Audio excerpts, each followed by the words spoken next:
Yeah. To what extent was technology an issue for you on the restaurant side? Because with enterprises, I mean, they all have a T1 connections that's pretty standardized. But with restaurants, especially when you see sort of like, I mean, now I think it's a different issue. You've got like small mom and pops as well as like some of the larger chains or whatnot. But initially when you're starting, was it just that the solution that you guys were giving the restaurants was actually quite small and it wasn't a big deal? Or did you have to do a certain amount of sort of educating and like installing a new system for them? Great question. So when an order is checked out, there's two ways it can be transmitted to the system. One is, well, initially it was manually. So someone, you people don't realize when you're using an internet-based system and you're ordering from a restaurant, there's still human interaction there. And initially, when we first started, people would place the order. It would come to our office where we would print it out and then manually fax it over to the restaurant. We ultimately automated that so that an automated fax server sent the orders over. So that's the first way that the order would be sent over, is through the automated fax. And then the second way is through an electronic terminal that we actually have in the restaurant. So for a number of months, we had this automated fax server, and the way that it works is an order gets transmitted to the local restaurant. At the bottom of the order form is a randomly generated 2-digit confirmation code. And so within 30 seconds of the order having been confirmed as received by the fax server, they get an automated voice server phone call that said, "You've received order number such and such, please insert the confirmation code." They can then type in the confirmation code along with an estimated delivery time, which then dynamically updates on the site, so the next person who logs on knows whether the restaurant's busy, very busy, or what have you. So initially, the only equipment that a restaurant needed was a fax machine. Once we started to drive a certain amount of business to fax machine to restaurants, a lot of times the fax machine early on was a shared line between the fax machine and their credit card processing.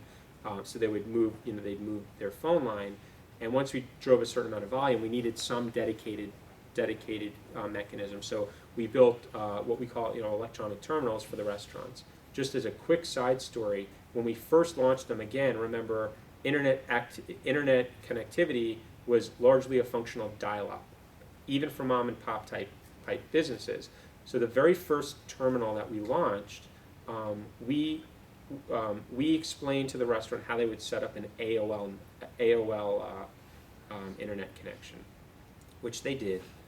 And the way that our system worked was that it would constantly poll their web interface to see whether a new order had come in. What we didn't realize is that every time it would do the polling, it was a dial-up charge for AOL, which was 25 cents, plus there was some minimum minute. So at the end of the month, we were so excited about launching this computer terminal, and we got a call from the restaurant who said something to the effect of, and my numbers may be off, and over the years they've obviously grown with inflation to make it more dramatic, but we got a call from the restaurant saying something to the effect of, "You sent us $1,000 in business, and we got a $6,000 bill from our phone carrier. We're really unhappy with you." That was the filtered version of the call.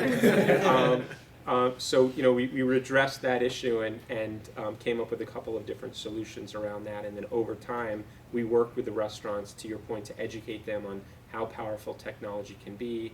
We ultimately developed a relationship initially with Dell, where the restaurants could buy computer equipment from Dell at a highly discounted price that was ghosted with all the software that they would actually need to run our system. And not only run our system, but along the same lines of helping the restaurants manage their system, we could actually access the restaurant's computer terminal to see why isn't the order printing out, and troubleshoot it through the system.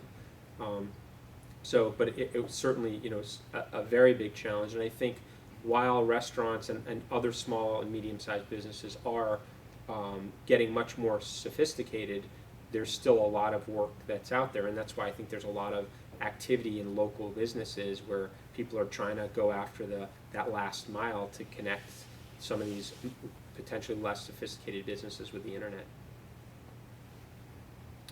Sure. Not to change the subject, but can you tell us what an entrepreneur in residence does, or did you invent Sure. this position? Or? So I can tell you a little bit only because I've only been there for a couple of weeks and I'm still learning the ropes. But from what I have gathered, there are often two types of entrepreneur in residence. One is somebody who may be looking to ultimately work at a venture fund, and it's a great way of having the venture fund get more acquainted with the entrepreneur to see whether they'd be a fit on generating deal flow, helping to assess different businesses, et cetera, and vice versa for the entrepreneur to really assess the home, the venture home. So that's one. I'm really not in that track. The other track is essentially a temporary home where you can get more knowledgeable about a broader broader different industries or different sectors. So I've Seamless Web was really in the web services business on both the enterprise and the consumer side, and then we have had a local component to it. But I know zero about online advertising. I know zero about a host of other very hard tech type businesses, and I'm interested in them partly because they often have different financial models. They often figure out different ways of pricing their offerings that could potentially have relevance to the areas that I think I'm a little bit more interested in. So one piece of being an entrepreneur in residence is you actually can see a lot of the different entrepreneur pitches that happen. So there's a weekly meeting where people come in and do presentations to the firm. I get to sit in on those meetings, provide whatever feedback, and also for me, from an education standpoint, hear the way that a lot of the other folks that have been involved in the investment business for dozens of years, how do they think about the business, and what are the critical elements, and what sorts of metrics do they key on segment by segment. For me, that's sort of a great education opportunity.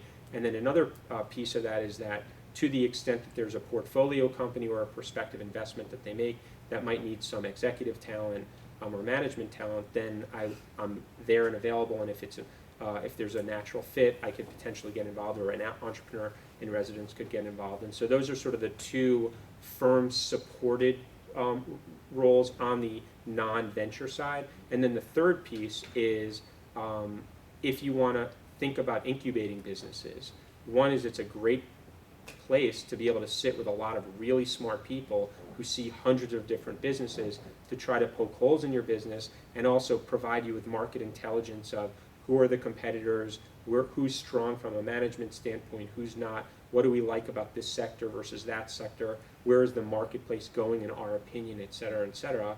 And then often that can be parlayed into some sort of financial relationship with the fund, whereby if you are starting a business that they like and you're interested in having them as an investor, that you could come up with mutually agreeable terms, and then they would potentially either seed your business, or to the extent you're going to self-fund it or do it with a small group of friends, ultimately invest in the business. But now they've had an opportunity to get to know you, to see the way you operate. So that's what an entrepreneur in residence often, that's the role.